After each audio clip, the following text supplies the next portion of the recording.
Good morning students. Let us continue with the unit 3 and the name of the chapter is Nasruddin's aim. Nasruddin's aim मतलब उसका जो इरादा है, नसरुद्दीन का जो इरादा है उसे कहा जाता है Nasruddin's aim. One day Nasruddin was chatting with his friends. He began to boast, "No one can match my skill in archery. I string the bow, take aim and shoot the arrow. Whoa! The arrow is sure to hit right on target." Hearing this, one of his friends immediately brought a bow and some arrows. Giving them to Nasruddin, he said, "Here, Nasruddin, take this bow and arrows." Then pointing towards a target, he said, "Aim to that target and shoot an arrow." Now I explain it. एक दिन नसरुद्दीन अपने दोस्तों के साथ बातचीत कर रहा था। तभी बूस्ट मतलब डींगे मारना, बहुत ही अपने आप को होशियार समझना, अपने जैसा कोई नहीं ऐसे समझना, उसे कहते हैं बूस्ट, डींगे मारना। तो वो कहने लगा कि कोई भी मेरे से टक्कर नहीं कर सकता, कोई भी मेरे जैसे बन नहीं सकता। मैं आर्चरी मतलब धनुष्मान होता है ना, उसे कहते हैं आर्चरी। आप किसी पर निशाना लगाते हैं धनुष लेकर। तो वो इस तरह अपने दोस्तों को कह रहा था। वो तभी वो ये कहता है कि मैं अगर धनुष और स्ट्रिंग मतलब उसकी जो हम बीच में रखते हैं और उसको निशाना लगाते हैं, उसे कहते हैं स्ट्रिंग, कि मेरे जैसा ऐसा कोई भी नहीं है जो धनुष विद्या में निपुण है। मैं इतना निपुण हूँ कि मेरे से कोई टक्कर नहीं ले सकता है। आर्चरी मतलब जो धनुष और बाण होता है, उसे अपना हथियार बनाते हैं, वो आर्चरी होती है। स्ट्रिंग मतलब stretch in a long line, वो जो बो होता है, धनुष होता है, उसके ऊपर से डोरी की तरह स्ट्रिंग होती है, जो जिसे आप जितना खींचोगे वो उतना खींचता चला जाएगा। बो मतलब धनुष। एम मतलब किसी का निशाना लगाना।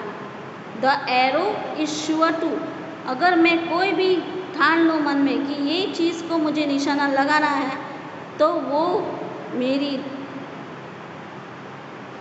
जो बाण होगा वो वहीं पर जाकर लगेगा, किसी और जगह पर नहीं रुकेगा।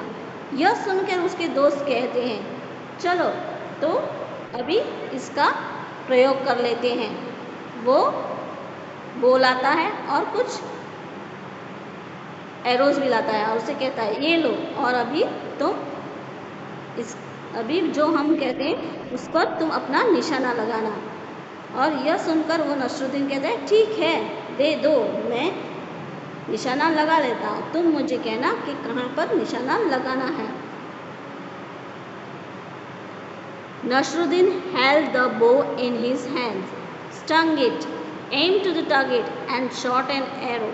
Oh, the arrow didn't hit the target.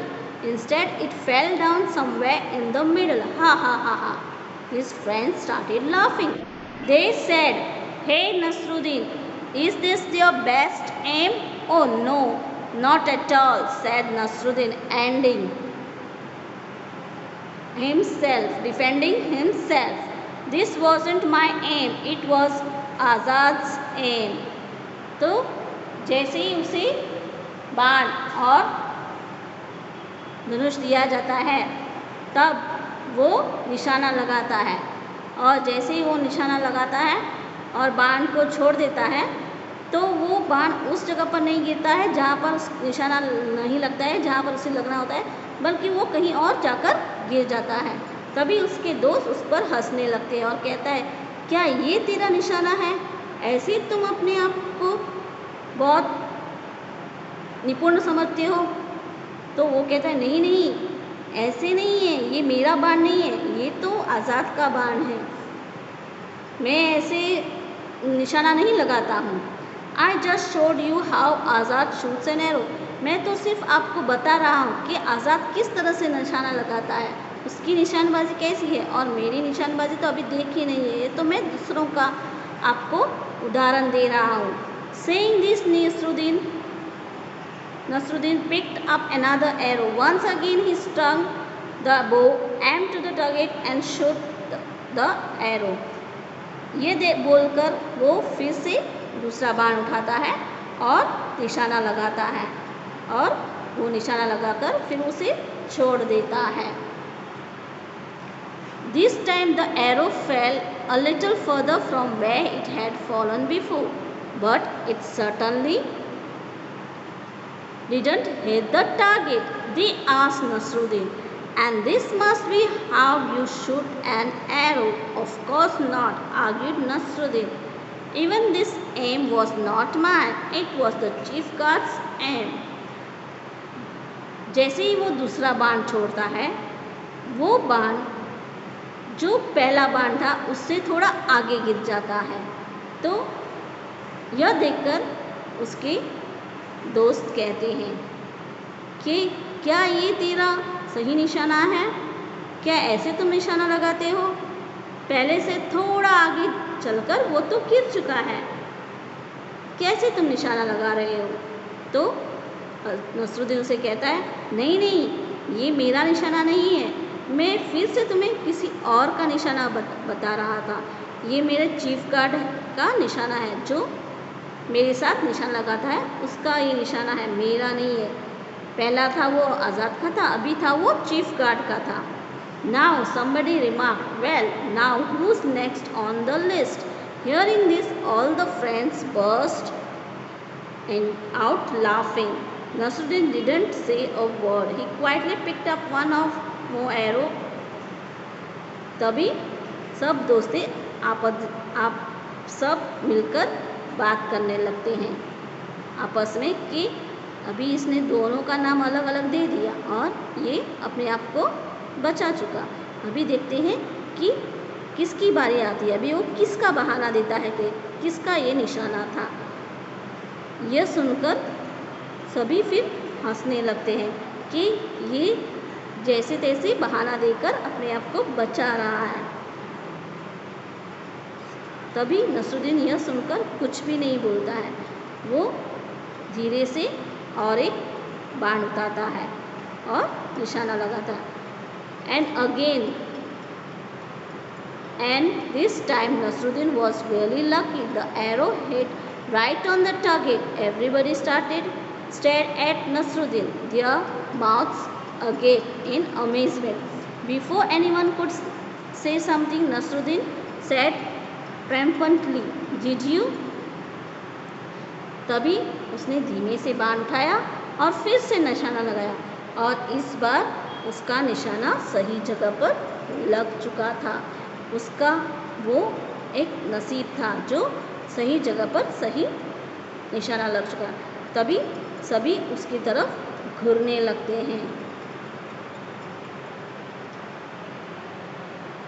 फिर वो अगेप मतलब with the mouth wide open in surprise, मतलब अपना मुंह खुला हुआ रखते हैं और देखते रहते हैं। अमेजमेंट मतलब a feeling of great surprise, जैसे कोई जादू हो चुका है, इस तरह से वो उसको देखने लगते हैं कि इस बार उसका निशाना कैसे सही लगा है और वो अपने आप को कैसे सही साबित कर चुका है।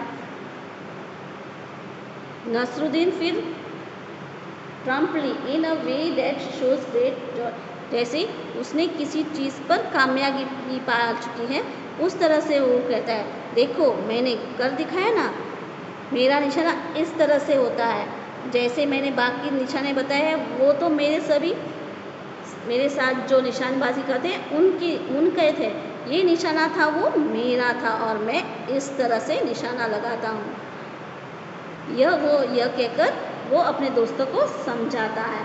अभी कुछ ग्लॉसरी के वर्ड्स मैं आपको समझा रही हूँ। Chatting, talking in a friendly manner, मतलब एक दूसरे के साथ दोस्ती की तरह पेश आना और दोस्ती की तरह बात करना। Boost, to talk with too much pride about your abilities. Boost मतलब अपने आप में ही ज़्यादा प्रशंसा करना और अपने आप में इतना विश्वास डालना कि सामने वाले को ऐसे लगे कि नहीं, हाँ ये सही बात कर रहा है। Archery, shooting with Bhoj and arrows, जो हम एक तरह का वो हथियार होता है जिसे हम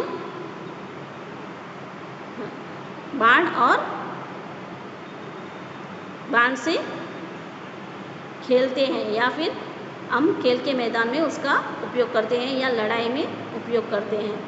string, stretch in a long line, जो एक कलर का लंबा सा धागा जैसे होता है जिसको जितने खींचे और खींच कर हम उसको उस निशान तक छोड़ने के लिए छोड़ते हैं, उसे कहा जाता है string. Aim, directly some weapon at a target here, मतलब एक तरह का निशाना लगाना। जो आप देखते हो कि हमें इसको निशाना लगाना है तो हमारा पूरा लक्ष्य उस निशाने पर ही रखते हैं, उसे कहा जाता है aim. Target, a mark of point which one fires और एम। टारगेट मतलब वही होता है जो एक चीज़ रखी जाती है, उसी चीज़ को आपको ध्यान में रखकर बाण चलाना है। डिफेंडिंग, स्पीकिंग टू जस्टिफाई, मतलब अपने आप को बेकसूर साबित करना, गलती को ना मानना, उसे कहते हैं defending. A gap, with the mouth wide open in surprise, अपना मुंह खुला ही रखना। जैसे आप कोई अचानक से सांप देखे तो आप अपना मुंह खुला, इतना बड़ा सांप, तो उसे कहते हैं a gap. Amazement, feeling a great surprise, कुछ ऐसी चीज़ देखना जो हमने कभी नहीं देखी और हमारे सामने अचानक से ऐसी चीज़ हो जाती है तो हम सोच में पड़ जाते हैं। Triumphantly, in a way that shows great joy और एट अ विक्ट्री, एक तरह का उत्साह कि नहीं, जो मैंने ठाना था वो मैं कर चुका हूँ, मैं अपने लक्ष्य पर विजय पा चुका हूँ, उसे कहते हैं ट्रम्पेंटरी। तो आज हमने इस चैप्टर में नसरुद्दीन एम में उसके जो आर्चरी की कला के बारे में पढ़ा है। तो इसी के साथ मेरा लेक्चर यहीं पर आज का